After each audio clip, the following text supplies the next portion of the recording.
everybody. Welcome to another edition of the Pine Tar Podcast. My name is Jeff Ruprecht, founder and designer at Pine Tar Clothing Company, where we're celebrating the hustle and heart of baseball. And for those who have never seen us before, this is the Pine Tar Podcast, where we talk about pretty much everything and anything revolving around the game of baseball. And now it has influenced this clothing apparel brand that I've started called Pine Tar Clothing. This week, I thought I would change it up. So the last couple of weeks, we've been all over the place with a couple different topics. Talked about one of my favorite players in Nolan Ryan, just as a kid, and how much I enjoyed watching him play. How much I still think he's one of the best. I've got many other players I'd like to talk about too at some point, but we talk about that. We talked about playing the game the right way. We've talked about all kinds of stuff. Last week, I think we talked about the T206 baseball tobacco card series and kind of their history. Talked about the latest Honus Wagner that was purchased at auction for a record $5.1 some million for a number one, grade of 1. So went all over the place. This week, I thought I would start talking a little bit about maybe the brand, just some of the things about it, some of the designs that you might see in the shop, just kind of why and where and how, and we got to some of those perspective designs. Again, back in 2019, I came up with the idea for Pine Tar Baseball based off of my oldest son's high school baseball game, a game that we had played hard, but we lost. Could have played it better. Some guys that weren't maybe giving their best efforts that day, and just talking about it after the game, and me explaining to my son, we got to play harder. You got to get dirty. You got to really put that forward, that effort, hustle. And the heart of the game, you got to put it in there. You got to get dirty like Pine Tar. And the light bulb went on, right?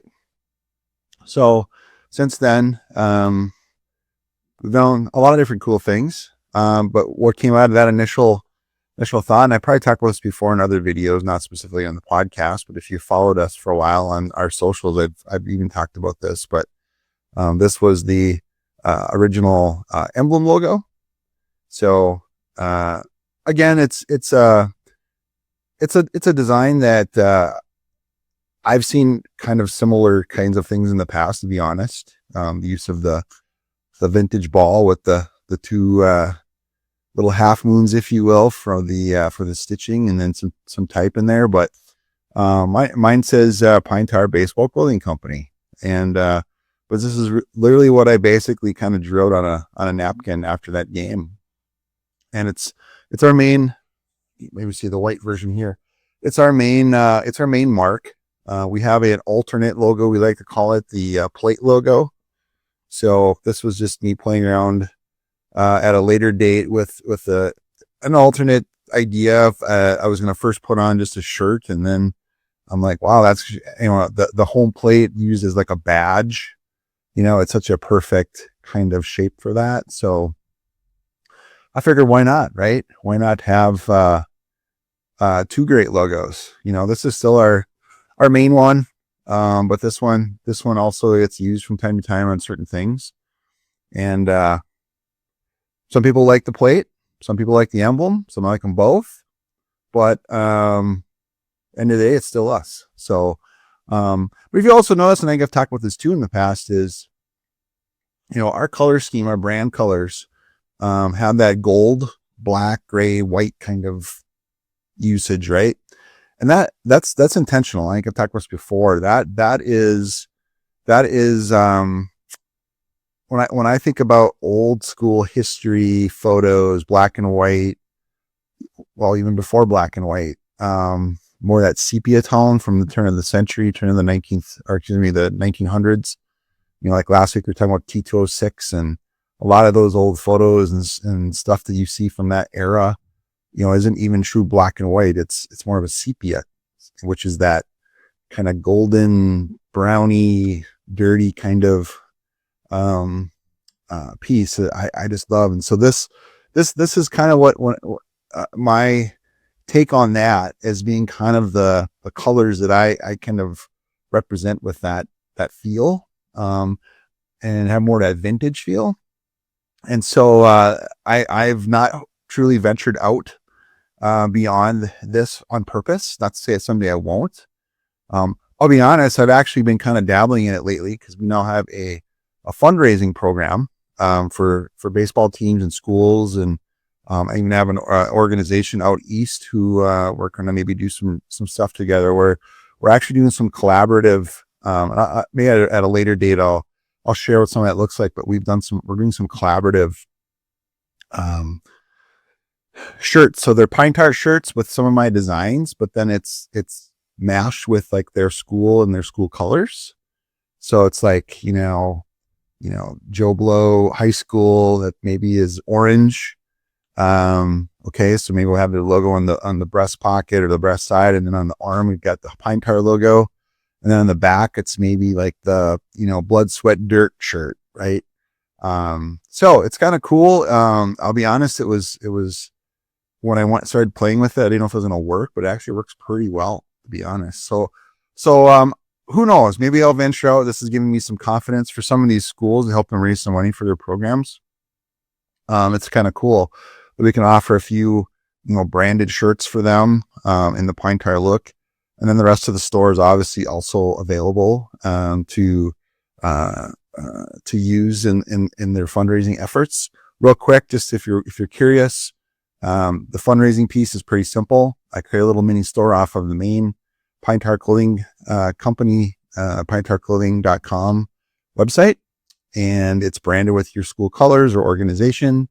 There's a couple collections. Usually there's if you want to do a custom collab thing, we've got like between 3 and 6 designs that we're doing for those schools, that if you want something that's more geared towards your school or your organization, those are first. You can click and toggle over to the main store items, much like any of this kind of stuff. But regardless, it's a 20% gross sales that goes back to your program, and all it is sharing a link basically to that store, and giving a couple background pieces about that with whoever it is, family, friends, whatever. But anyways, check that out on the website. I believe it's under the brand tab. There's a fundraising section with some more information if you're curious. But sorry, total tangent, coming back. But yeah, the emblem and the plate. So you can see, using that gold. And then that's also like a lot of our snapbacks are a version of that. So obviously, like this one has more of a gold. This is actually called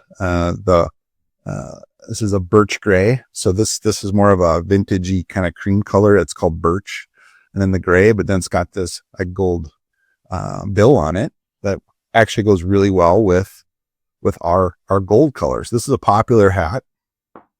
I got many. You can obviously see them in the stores, but just give you an idea. Obviously black and white, with the emblem hat. It's got black, white, and the gold goes really well. So we've got a lot of different versions of that. And again, very intentional why we did that. But when it comes to some of the shirt designs that, every so often I get inspired, and when I get inspired, I start to just put together some different things. And there's a lot of different great brands out there, and I mean, as much as I think mine's awesome, there's some great ones out there. Baseballism, baseball lifestyle, they're the leaders. They're the ones they're the face of the franchise, if you will, when it comes to some of the lifestyle apparel brands out there, that I'm up against for sure. But I definitely think I have a place among them that's way different.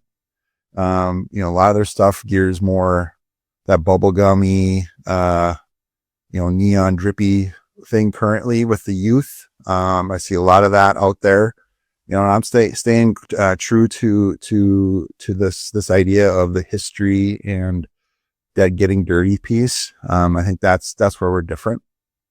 Because because not everyone's into the drippy stuff. I get with the kids, and they'll probably eventually grow out of that. And I would hope maybe they'll gravitate towards something like this, right? So, but what I'm getting at is just some of the designs that I've come up with over the years is some are takes on maybe things that we've all maybe said or done during respective games as players or watching as fans. Of course, there's some more cliche kind of stuff I try to stay away from as much as possible. Or if it's something that another brand has done really well, I try not to quote unquote do what they're doing. I don't want to be that. I want to have some of my own unique kind of stuff. So, but I just have a few, and I've talked about some of these in the past, but like this one here, this is and you can see that, get in the box and, what does it say? Oh, step in and enjoy the chin music. I don't even know my own designs.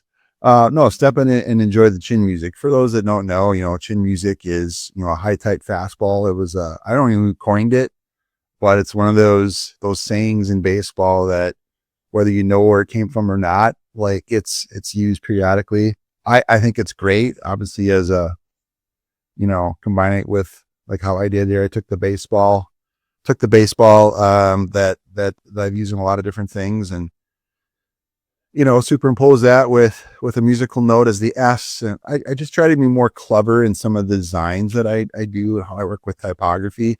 Again, I'm a designer by trade. Like that's what I do for a living is graphic design. And so I'm always trying to think of different ways to show that kind of stuff and maybe in a different way. Right. So, this is the front of it. I have a separate one here, so there's that musical note with the baseball in it that doubles as an S in the typography of that. But, it's a fun shirt. I think there's another take on that I've seen out there, not even close to this respective, way, but, one of those things I still think, especially as a pitcher myself, I was a pitcher growing up, and I definitely, appreciate guys that throw hard.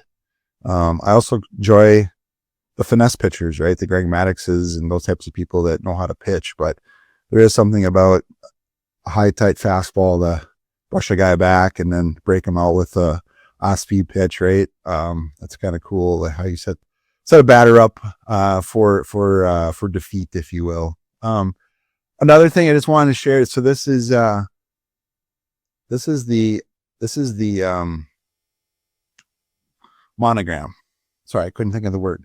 So, baseball, when you think about a lot of baseball hats for teams, sometimes they'll have a single, P for whatever, it starts with a P or S or something. But a lot of times there's also like, more of a traditional monogram, right? A couple letters that when they're intertwined, St. Louis Cardinals is probably a good example of that. They have the STL. New York Yankees. That symbol it's obviously a N and a Y put together, but when you put it together, it creates this whole different kind of mark, if you will, that's lasted for so long.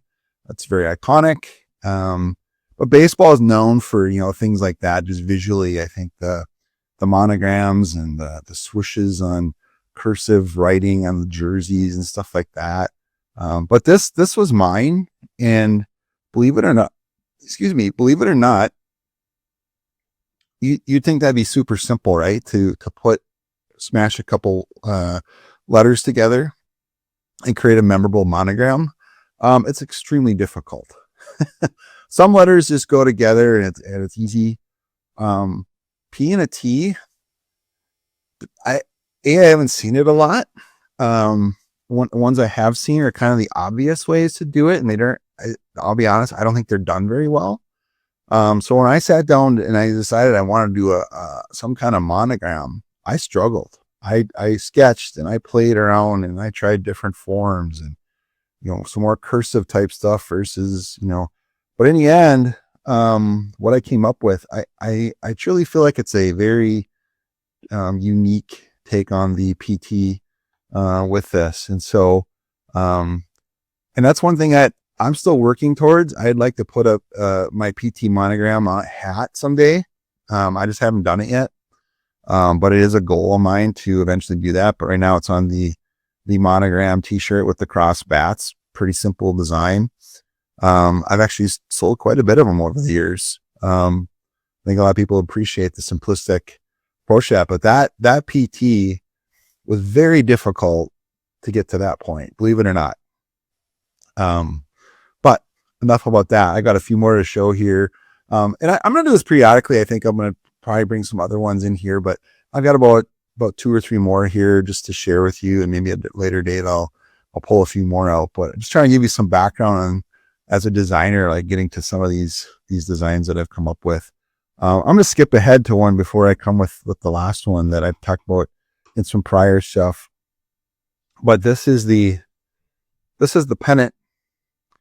The pennant design. Simple. It says Pine Tar Baseball. But I love pennants. I actually collect some.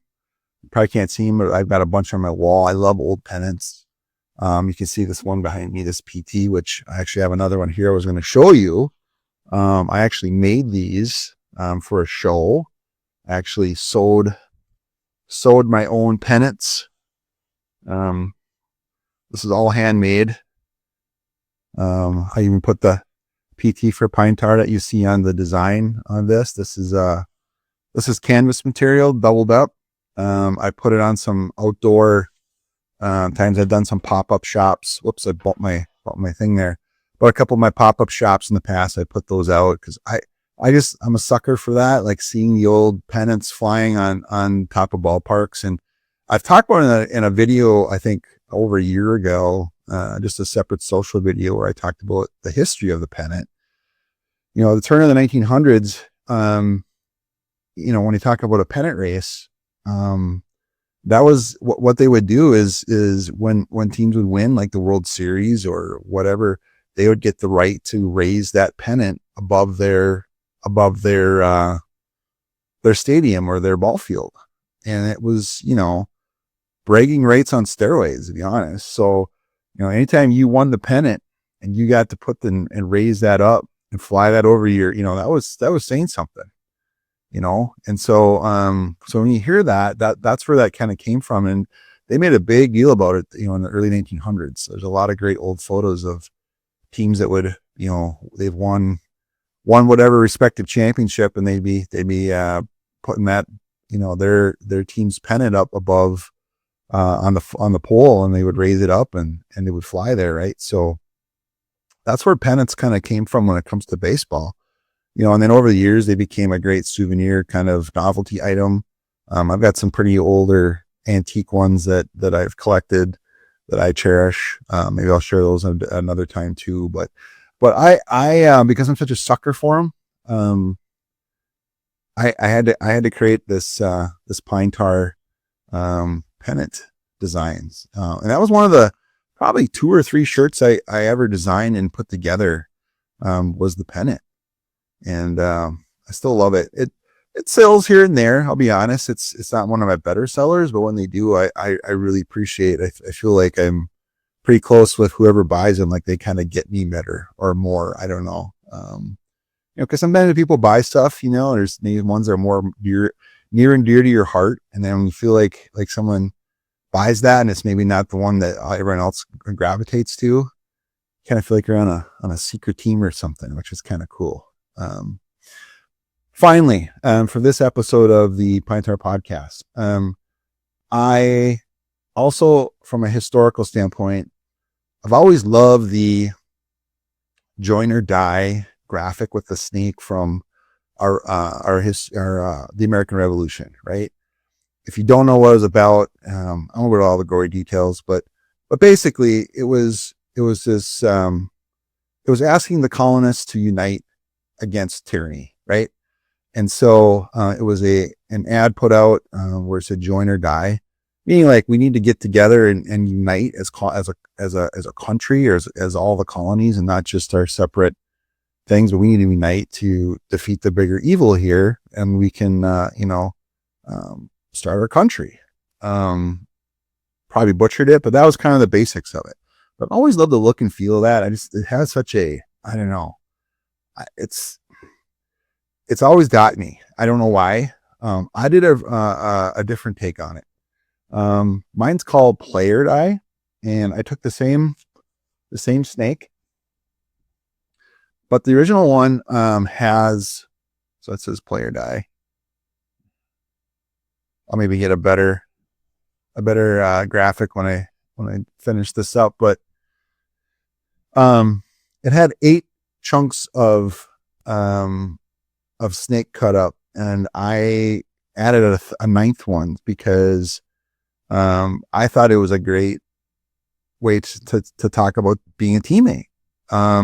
Based on your position, our starting 9, or there's nine spots that make up a team, and if you don't play together as a team, if you don't play right or play together, you die, right? You lose. And so I feel like there's a lot of similarity there. Granted, it's not war. We're not talking about life or death here, but I think there's I just think the snake thing's cool. I hate snakes. I'm a big wuss when it comes to snakes. But in this case, I love it. And I've got all the different chunks represent a position. And then what's cool about these is you can get, like this one is, what is this one? This is a catcher. But you can get whatever position you typically play on these. So I've got graphics for all of them. So on the front is your position, and on the back it's the full team, if you will, and the player dye snake. So yeah, I've definitely sold some of these. I'll be honest. I feel like I'm kind of always surprised that more people don't buy this, because I feel like, but I also wonder sometimes if people don't quite understand what it means. But if you ever were curious, that's the basics of it. I think it's great. I think it's kind of cool to have your favorite position you play, or and then to have that on the back. I think it's a little gritty and a little bit more, I don't know what the right word is for it, a little more edgy than your normal neon ice cream drip stuff that's going on out there as a player. But yeah, so I've always I try to do something a little bit different than the rest, and those are just some of the ones that I have created and why I created them. So, but yeah, I'm gonna do this a little bit more often. I'll do a different set of designs at a different date. But otherwise, thanks for listening this week. Every week's gonna be a little bit different. I think next week, next week I'll be in Chicago, but I do plan to at least try to post. Well, it wouldn't be, this one's gonna, so next week I should be able to get it out. But I'm going to have probably a special guest on the next episode. So look for that. I'm not going to tell you who yet, but I think it's going to be really cool. And, yeah, thanks for listening, and we'll talk soon. Thanks.